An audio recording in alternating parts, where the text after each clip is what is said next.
Nongcebo Vukile Mackenzie. Welcome to the podcast. On a previous episode, Reverend Haumbatha joined us and we sat down and discussed the role of men in the family. Today, Reverend Haumbatha joins us again, and this time we look at women in the family. Welcome. Ngiyakwamukela. Baba Mfundisi sikubingelele sikwamukele. Ngiyanibingelela abalaleli, ngiyakubingelela futhi nawe Nongcebo. Baba Mfundisi, ake sibheke iqhaza elidlalwa umama nendawo ekufanele idlalwe umama. Ke kuthiwe ubaba oyinhloko, umama umqala. Yini umsebenzi walomqala?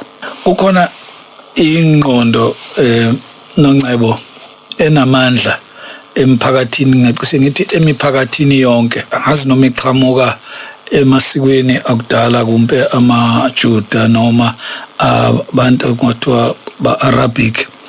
Le ngqondo yenza ukuba kuthiwe njengoba usushilo ubaba ungumuntu oyinhloko yekhaya, bese kuthiwa ke umama ungumzimba walenhloko. Kwenza ukuba kuzanywe ukwakha umoya wokuthi ayikwazi ukuba khona inhloko uma umzimba ungekho, futhi nomzimba ukwazi ukuba khona uma inhloko ingekho. Kodwa futhi okunye abasuke beqonda ukusho kusuke ukuthi uma inhloko yonakele umzimba noma ungazama kanjani ukuphila kahle awuzungakwazi ukuphila. Ingakho ke kuthiwe abantu abalimele ebuchosheni kutholakala umzimba wabo usungakwazi ukusebenza ngenxa yokuthi sekuthinteke nje indawo ephezulu.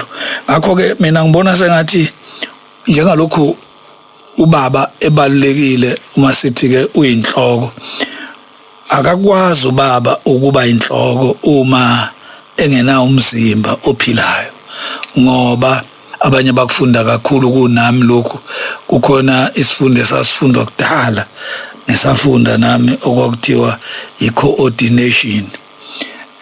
Lesi sifundo sasifundisa ukuthi amathambo lana okuthiwa ngumgogodla phakathi kuwo kuhambani ehamba izifike ebuchosheni, bese ke kuba khona imizwa ehamba ixhuma lapha emgogodleni, ngithi ngathi noma ngumfunkula uhamba uxhuma, okwenza ukuthi uma nje ungaphazamisa phakathi kwamathambo emgogodleni, lokho kungezansi kusuke kungase kubuye kukwazi ukusebenza, noma ngabe impela kukhona ukuphila okungakanani ngenhla.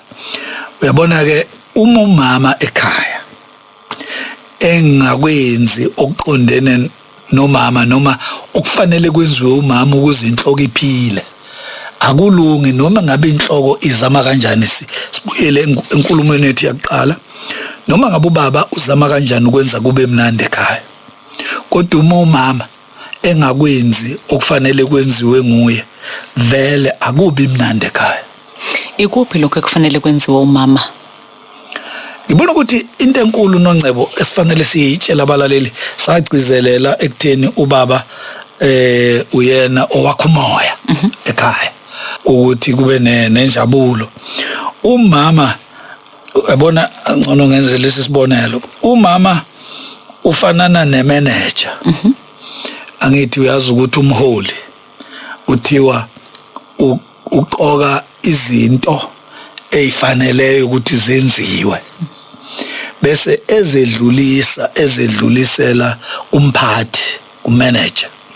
Imanager bese izenza lezo zinto yona izenze kahle lezo zinto, ngoba umholi uba namandla ukubona ukuthi kufanele kwenziwe lokhu nalokhu nalokhu, kodwa akabi namandla umholi ukuzenza kahle lezo zinto.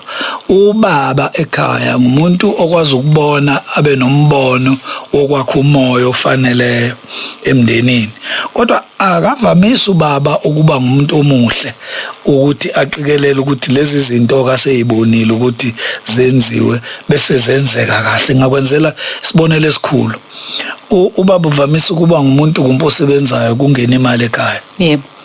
Kodwa ngahla ngakwazi ubaba ukuphatha imali. abone ukuthi le mali ifanele iye kulokhu naleni iye kulokhu yilokho okufanele kume kungenzeki angahlabe lokho eqhamuka nje ethi ingani imali ngiyayikhipha yini okwenza ukuba kungabe bikho umnyango oyingilazi kanti lo ophethe wabona ukuthi ukwazi ukufaka umnyango oyingilazi ungakalungisi into ezovikela leyo ngilazi umama ekhaya singamfanisa enkampanini njengemanager ngoba uyena owenza izinto zenzeke kahle uyena owenza ukunqoba kukaBaba ephumele ngaphandle kuthi mase kufika lapha ekhaya bese ubekwa ngononina ukuze kube impumelelo ngoba ukunqoba nje kungenayo umuntu ozokubeka ngononina akulungihlobo. Uma sithatha sibeka kalula nje okunye mhlawumbe okulula okungakuveza lokho ubaba ngayikhipha imali yegrosa kodwa kusho ukuthi ubaba uzokwazi ukuthi asipheke isijulu. Hayi nje kupheka isijulu kuphela usheshe wafika esijulwini ufanele uthi ubaba ngahlanga kwazi ukuyothenga igrosa ngizikhipha ukuthi ezekena imali ekhukhwini kodwa ngahlangazi kahle nami iqobo lwami kufanele ngisheshe ngisho lokhu nami ngiubaba emndenini wami okokuqala nje ngiyehluleka ukubekezela ukuhambe ngijika wonke amakhoni akhona lapha esitolo ngicinga ukuthi ikuphi okuphi okwesibili angeze ngazi ukuthi okufanele kuthengelwe lenyanga kufanele kube kungaki masibala kumbe sithi ama kg kufanele kube kungaki ukuze kuhlale inyanga yonke angikwazi futhi nokungahle ukuthi makuhlaliswa isikhathi eside kuze konakale okufanele kwenziwe kube kuncane sikafike ekutheni mase kufike ekhaya lezi zinto ezithengiwe khona umuntu ofanele abese yixuba ke phela ukuze zibe kudla konke lokhu kusuke kudinga umuntu oqondene nakho uyazi ukuthi masikhuluma iqiniso iningi lo baba abaziwe ukuthi bagqoka kahle ingenxa yokuba kukhona umuntu ongumama ekhaya okwazi ukuqala ukumkhethela izinto ezinhle okwesibili azamkhethele ngokuthi nakho zokugqoka namuhla lo baba dume ngokuthi ugqoka kahle muhle kodwa empeleni uma ungasusa nje umama angasala lo muntu kubatshaza ukuthi hawu wayegqoka kahle kodwa nibheka ukuthi usewabanjani umama ngumanager uyena mphathi uyena umuntu owenza ubaba eBhayibhelini kuthiwa umama nguyena owenza umyeni wakhe ahlonishwe emzini ngamanye amazwi mayisephuma ubaba eseyohlangana namanye amadoda amhloniphela ukuthi uqhamuka emzini onenkosikazi enjani le ndaba ibalulekile bese kuthi lo ohlala njalo ecindezela inkosikazi noma engayinaki amadoda awamhloniphi ngoba athi hoyi akakwazi ukuzotshela thina lapha ehlulwe ukuphatha kahle eyakhe inkosikazi ngakho ke ngicizelela kakhulu ukuthi umama asondele kubaba amelekelele ubaba futhi masithi amalekelela sisho ukuthi enze ukuba ubaba akwazi ukwenza izinto azenzayo ngithi enza izinto ubaba ngeke impela akwazi ukuzenza ukuze ubaba abonakale ephumelela ukuze ubaba abonakale indoda. Manje uma sikhuluma ngalezo zinto baba yini mhlawumbe mangase nje usiphe isibonelo ukuthi iziphi lezo zinto lezo ekubalekile mhlawumbe umunye angabuka nangokuthi ekungafanele empeleni ubaba azikhathaze nokuzikhathaza ngayo shiya ukuthi uyakwazi ukuthi azenze lezo zinto kodwa ekungathiwa nje cha uma khona umama la ekhaya ubaba kufanele ngabe uyikhathaza ngezinto ezithile ngoba iyona indima ekufanele ngabe idlalwa umama. Cabanga ukuthi ubaba akafanele abe umuntu oyikhathaza ngokuthi kufanele kuthengweni nini lapha ekhaya. Umama ofanele ukwazi lokho ubaba amphelezele umama. Ubaba amphelezele. Yebo amphelezele kulokho ungacisha uthi umama usuke sengumholi ubaba ese noma sithi umuntu wama logistics ngoba ufanele enze kube nemoto ezokwazi ukuthwala lokhu okufunwa ngumama futhi akwazi ukuphakamisa lokhu umama kumpanga kwazi ukuphakamisa sebese sitolo. Ake siqhubeke futhi siye kwezinye izinto. Umama uyofanele abone ukuthi isiphi isikole esingenza ukuthi izingane mayifunda kuso kutholakala umphumela abawufunayo njengabazali. Ubaba aphelezela umama sekuyiwa kuleso sikole noma kuyiwa emhlanganweni wabazali, ubaba ufanele aphelekezele umama kuyiwa lapho. Kufanele ukuba ubaba aphelekezele umama kuyothengwa impahla zasendlini, ngoba ngumama owaziyo ukuthi iziphi impahla zasendlini ezifunekayo. Ubaba ufanele aphelekezele umama eyokhetha uhlobo lwemoto, abone ukuthi kufanele ahambe ngalo. Ngiyaziwa lapha noNgcebo kakhulu abantu engibashadisayo ngiyakukhuluma lokho. Uqala kwakuye ukuthi obaba athenga imoto yokuqala, bese kuthi mayisethola imali yokuthenga yesibili bese ethi lena ke esho lendala sekuzoba ngeyakho esho kumama. Umama ajabule ngoba ebona ukuthi usembulelwe ngibaba imoto. Mina ke ngithi ubaba onomama omsekelayo, umama othi baba inansi imoto edingeka ukuthi iphathe kahle umndeni wakho, ngiphelekezele siyoyibheka. Kube ngumama imoto entsha eqala kuye, manje umama esekhathele yiyo bese embulela ubaba ngamanye amazwi athathe yesibili imoto, njalo nje imoto entsha iyoqala kumama, ngoba umama olayisha into zasekhaya nolayisha amagugu asekhaya azingane nowenza wonke umsebenzi. Ngicizelela ukuthi yonke imindeni kufanele mangingena emzini wakho noNgcebo, mangibuka nje endlini, asiqale ngokuthi mangibuka endaweni enihlala kuyo kuthiwa yini lapha enakhe khona isebhabha. Yep. Endaweni enihlala kuyo fanele ngithi mangingena ngibone ukuthi uNongcebo uthanda indawo enje. Mase ngingena ekhaya kumbe ngisabuka iarchitecture yomuzi ngithi uNongcebo uthanda lolu hlobo lwearchitecture. Bese kuthi uma sengena phakathi endlini ngibona izinto eziphakathi ngithi ama-colors athandwa uNongcebo yiwo ke lana. Ubaba ufanele ukuba enziwe muhle, enziwa ngumama. Abantu mabengena endlini bebabaza ubuhle bendlu, bababaze indlela ubaba aphethe kahle umama wakwakhe, ngoba umama wakwakhe ukwazi ukwenza imibala ayithandayo endlini, nohlobo lwefurniture alithandayo, nohlobo lwemoto alithandayo. Kufuneka bonke abantu bazi ukuthi ubunjalo balomndeni ingenxa yokuba ubaba esupporta kahle umama, ngoba umama kungumsebenzi wakhe ukwenza lezi zinto. Amadoda awayeke ukunquma ukuthi kuzodliwani lapha ekhaya. Amadoda awayeke ukukhuluma ngokuthi i-budget yale nyanga kufanele yenze lokho. Yebo ubaba angabalula into ayibonayo ukuthi isithanda ukuba ingozi. Ngenza isibonelo, mase kuze kweqa ukukhokhelwa kukagesi inyanga zabantathu, ubaba athi akuzolunga, ugesi yona into esiphila ngayo la ekhaya. Boqaphela ukuthi mawuhlela imali kube khona imali oyikhokhela ugesi, hayi kodwa ukuthathi angizokunika kule nyanga yonke imali ngoba lena enye ngizoyishiyela ugesi ngoba ngiyakubona ukuthi ukhokhela ugesi. Ufanele ukuba isikhathi sonke ubaba asekele umama ukuthi enze izinto afanele ukuthi azenze. Mina ngibona sengathi uNkulunkulu wathi akulungile ukuba umuntu ahlale eyedwa. Ngalesi sikhathi kwakusenomuntu oyedwa, uAdam.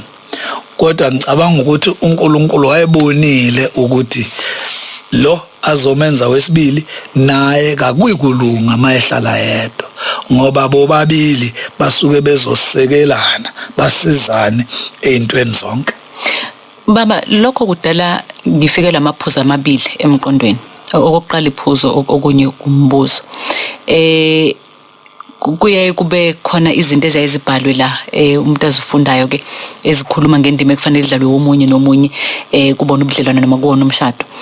Ke kube khona into eyayishiwo ukuthi la ebuthaka khona omunye fanele makaqine, nanokuthi akuzi kuba ukuthi njalo usibanibani uyena okwaziwayo ukuthi hayi ke bandla.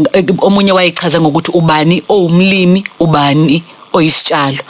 Kulo umlimi uyohlezi ke Nkosi yami esinesa lesitshalo esinesa lesitshalo egadi ukuthi ilanga lishisi kakhulu egada ukuthi alini kakhulu. Kufanele kube ukuthi nangelinye ilanga nakwezinye izimo nawe akebe umlimi.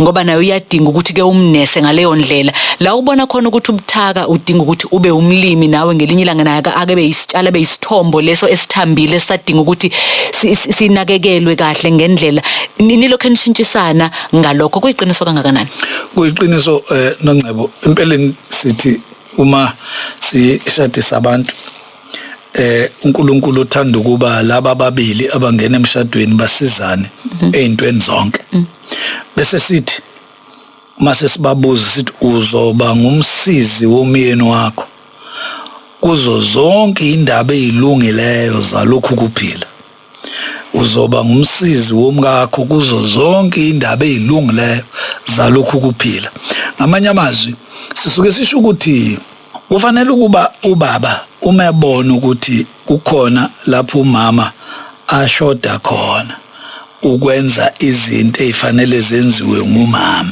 sengeke ngathi ukukhuluma ngazo angathathi over ubaba abesethi sezokwenziwa nguye lezo zinto ngoba umama uyehluleka empeleni kuthiwa nomphathi emsebenzini oyayatha ngabona ukuthi abaqashwa bakhe bayehluleka ukwenza into bese hambe yoyenza yena kuthiwa usuke ngumphathi oyisahluleki ngoba usuke efanele afundise laba abaqashela ukwenza lo msebenzi ukuthi bakwazi ukukwenza lokho ngakho ke ufanele ukuba ubaba alekelele umama amsize ngisho ngabe kusho ngenza isibonelo futhi nje wangisenzile uma ubona ukuthi umama wakwakho anaso isiphiwo sokwenza inideko endlini ubone ukuthi hayi yini okwenza mangena kweminye imizi ngibona kwenziwe kahle yonke into ingononina yini ngowami umuzi izinto singathi azihlali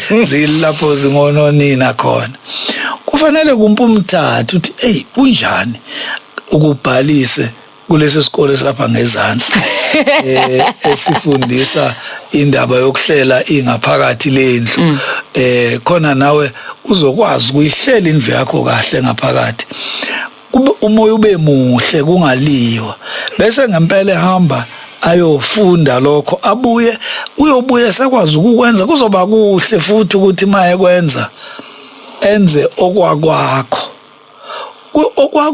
uma kuyukukhetha komuntu omthandayo uphuma phambili kunokwenziwe komunye umuzi ngoba phela obekwenza walowo muzi naye ubekwenzela lowo amthandayo ubalulekile ukuthi abantu abashadile bafunde ukuthi ikuphi lapho athi ukusala khona omunye bese lo omunye emelekelela ukuthi asicwalise leso sikhala lo obonakale naleso sikhala sithathe futhi isibonelo ngibona ukuthi umkakho siyamehlula isikhathi man 10 yohamba kuvamise ukuthi bese ngicina senihamba sekuphela ishumi lemzuzu emva kwalokho ngoba usuke salokho eqiqa eyabuya ayobheka esibukweni kuze kube kahlanu kufanele uhambe nayo niye esibukweni ufike umbheke nawe ayibuke esibukweni umlungise emva kwalokho ayibonise muhle empeleni usuke ufuna uba mhle kuqala kuwe usuke ngaqondile uba mhle kwabanye abantu uma wena usumncomile wamlungisa kubona ukuthi kakulungile ungahle lokho kuphele nya indaba yokuhamba ngesikhathi seseqile okuvamisa ukuthi abantu bangena emotweni bengasaxoxi ngoba bebanga ukuthi akusukwanga ngesikhathi omunye segijimisa imoto ngaze kube nengozi kanti ukuba yinto ekwazi ukuhleleka kubalulekile ukuthi okokuqala ubaba angacabanga ukuthi ushade nomama umama unakho konke okufanele ukuba umama benakho kufanele akwemukele ubaba ukuthi njengokuba naye kukhona izinto angazazi nangenazo nomama zikhona izinto angazazi angenazo bobabili ke bazohamba besizana endleleni futhi athambe ubaba athambele ukuthi umama uyena ozoshaya impempe lapha ekhaya kumnandi ukuba nomama oshaya impempe ngoba kusho ukuthi uyimanager ngempela. Uma ethe la ekhaya sidla ngo6 ntambama ngakho kubalekile ukuthi baba uma kukhona enye into obuyenza uyiyeke ngo6 ubuye uzela akwenze lokhu baba angakuthathi ngokuthi kuyoPaul ukwehluleka noma kusho ukuthi akasenguye ubaba.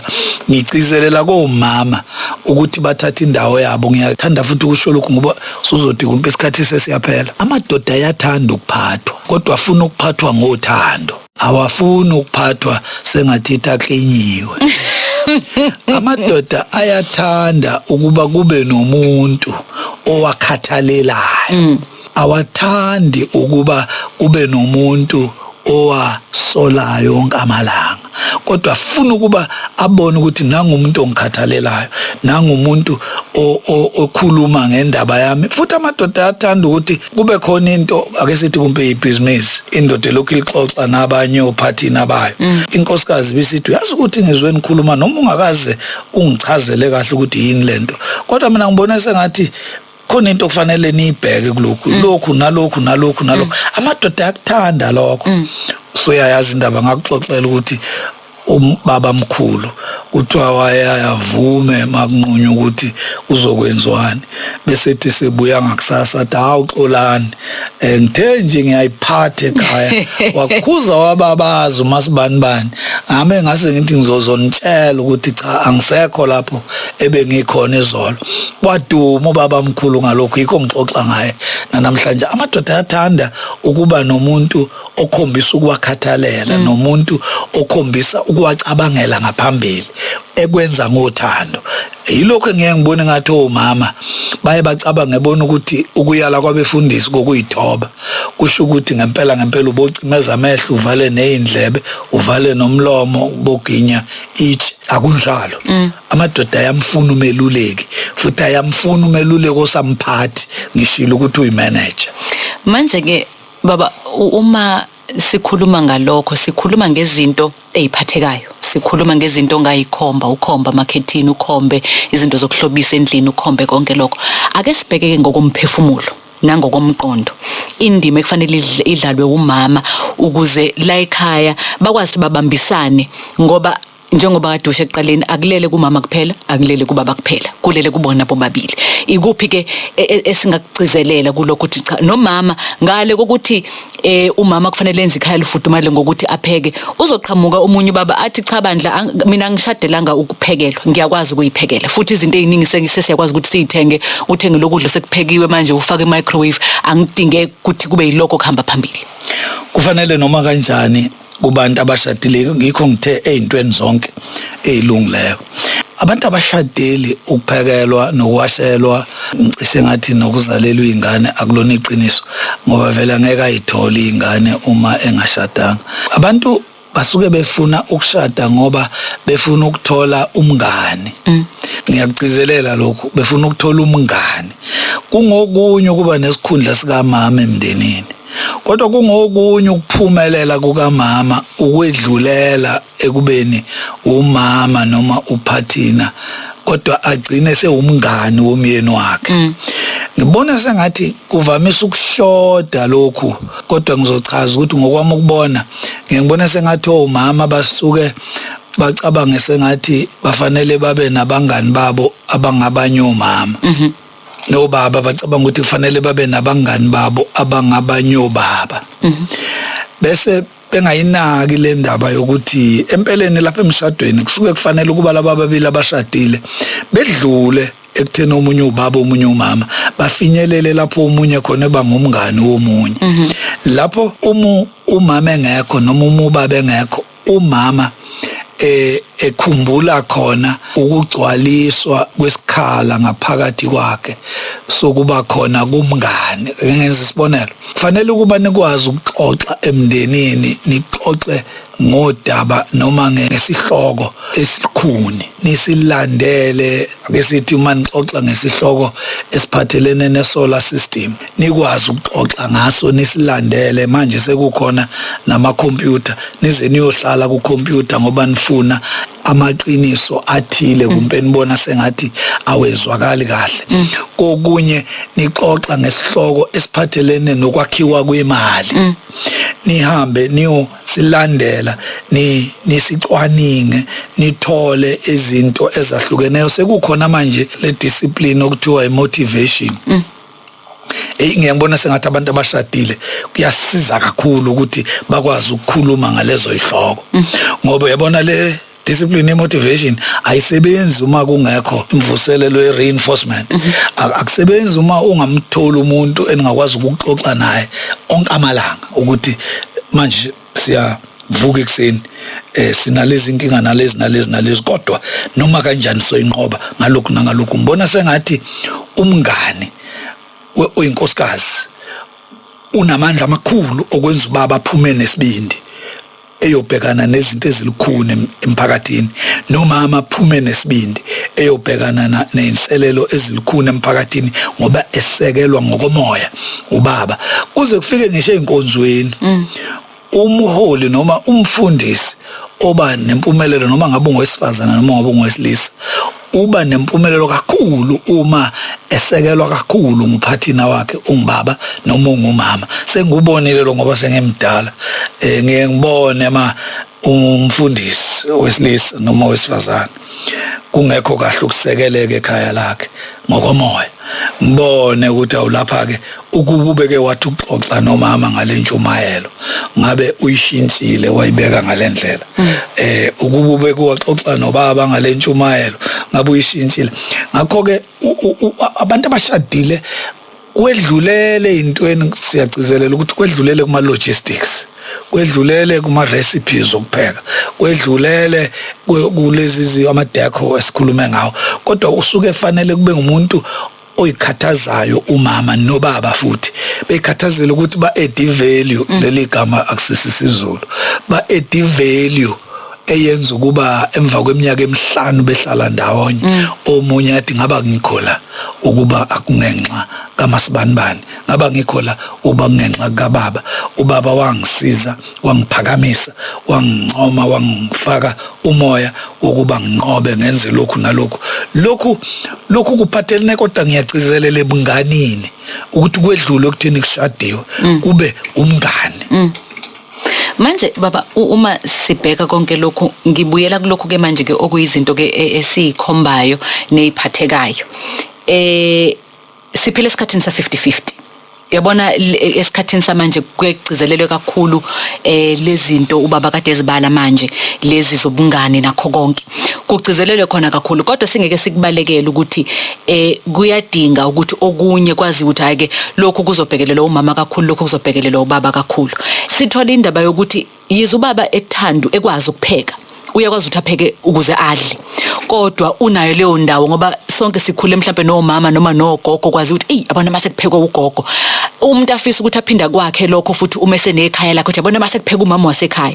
athi mama wasekhaya cha ungeke ungifice ngifundile nginje bese ucabanga ukuthi ngizopheka i10 yakho sekwaba khona nalento ukuthi upheka izolo kuzopheka mina namhlanje izinto ezifana nalezo khona umunye owakubeka ngendlela kwabasahlaya nokho kodwa wathi mawusubhekisisa ethi wafika emzini wathi umameza le wasiza ke emakoti wafika usuzo kungenzela itiye wathi yutana njani ndine PhD ndenza itiye apha athi kwahlekisa phela ngoba nakhe kuxoxa kodwa uma usubheka asithi ubaba uhlangabezana naleyo mpendulo efika ekhaya ekhathela usuku lukade lulude athi yazi nje mangase ngithola itiye atshelwe izinto ezifana nalezo ngoba iqiniso lesikhathi esiphila kusona leso ukuthi wonke umuntu vele athi nami ngikhathele bakithi bengikade ngenza ipresentation kwi-board akusiwena wedwa okhathele siphele ekhathini zo 50-50 baba cabanga ukuthi into yokuqala okufanele sigcizelele lapho noNcebo ukuthi umuntu akazenzi lezi zinto zonke sesikhulume ngazo ngenxa yokuba encenge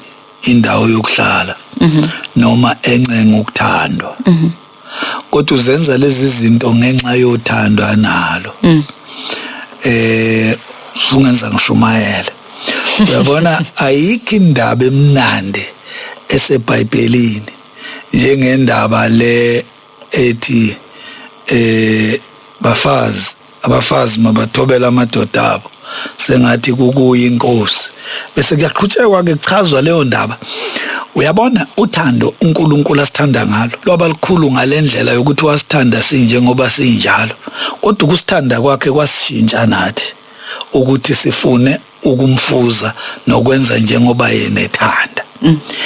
Abantu mabeshadile abashadeli ukuthi ingoba befundile beshada, futhi abashadeli abenzelani izinto ekhaya. Lezi zinto esizibala sithi kufuneka zenziwe umama ekhaya, asisho ukuthi ufanele azenze ngoba engafundile, futhi asisho ukuthi kufuneka zenze ngoba ubaba engakwazi ukuzenzela zona.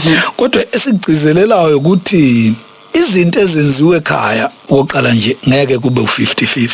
Izinto ezenziwe ekhaya kufanele ziye ngokuthi uthando luphuphuma kangakanani ukuze omunye enzele omunye into, hayi ngoba engakwazi ukuzenzela. Ngifuna ukwenza isibonelo, uma lapho engisebenza khona ngibuye ngisebenzele emzini umfana, sijwayele ukuhlala nomfana ngale kokuthi siyasenzelana amatiye nokunye, kodwa ma kufika umkami khona ngeke ngimenzele nami itiye, ngingaqondile ukuthi ngoba yena engakwazi, kodwa ngimenzela ngoba ngifuna ukumkhombisa ukuthi ngijabula kanjani ukuthi uzile lapha esisebenzela khona.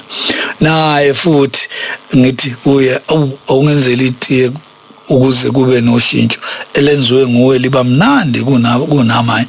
Uyazi ukuthi angisho lokho ngoba ngingakwazi ukulenza, kodwa kuyiqiniso ukuthi ma kuthi kuvuleka lo yamnyango uqhamuka yena eseliphethe ngesandla kuvele ngilitaste ngilingakafiki kimi. Ngakho ke ngizama ukuthi asiyeke le ndaba yokubala ukuthi kufanele lo enze lokhu lo enze lokhu akwenze kube u50 nomunye akwenze kube u50. Kufanele sithi ukuphuphuma kothando yikho kwenza kuba kube u100. Empeleni imfundiso yobuKristu isho njalo, ithi uNkulunkulu wasenzela 100% ukuze masiyinikela kuye siyinikele 100%. Amakholwa athi ngingayisa ntoni kuye efanele ukumbonga, anginakho kwanele, bese kuba nalamagama amakhulu, ngiyamnika uqobo lwami. Uyabona ke kufanele lelo culo libe ngelika mama futhi libe ngelika baba. Ngingamenzelani ukuze ngikhombise ukuthi ngiyamthanda? Anginakho kwanele ngamenzela khona, bese ke iphonsa umama kubaba nobaba iphonse kumama, ngoba ethi akukho engingakwenza ukuze ngikhombise ukuthi ngiyakuthanda. Engingakwenza yilokhu ukuyiphonsa kuwe njengomoni eyiphonsa uNkulunkulu, ethi kodwa ngingakubonga ngani, angekukho engingakwenza ngiyayiphonsa kuwe. Umshado uyishashalazi lapho kufanele khona kwenzeke izulu lapha emhlabeni. Umshado uyishashalazi lapho kufanele kwenzeke khona izulu lapha emhlabeni. Baba Mfundisi, sesiphetha elakho nje lokusonga ingxoxo yethu namhlanje. Ngikhuthaza omama ukuthi bangazigodli, bangahlehli ngoba benovalo lokuthi indoda izobona sengathi sengiyidonsa ngekhala. Empeleni amadoda ayathanda ukubona ukuthi ashada nomuntu owakhathalelayo nowacabangelayo nokwazi ukuthatha isinyathelo ewelekelela ukuba beyilokhu afanele abeyikho emphakathini naphambi kaNkulunkulu. Thank you, Reverend Haumbata, and thank you for listening.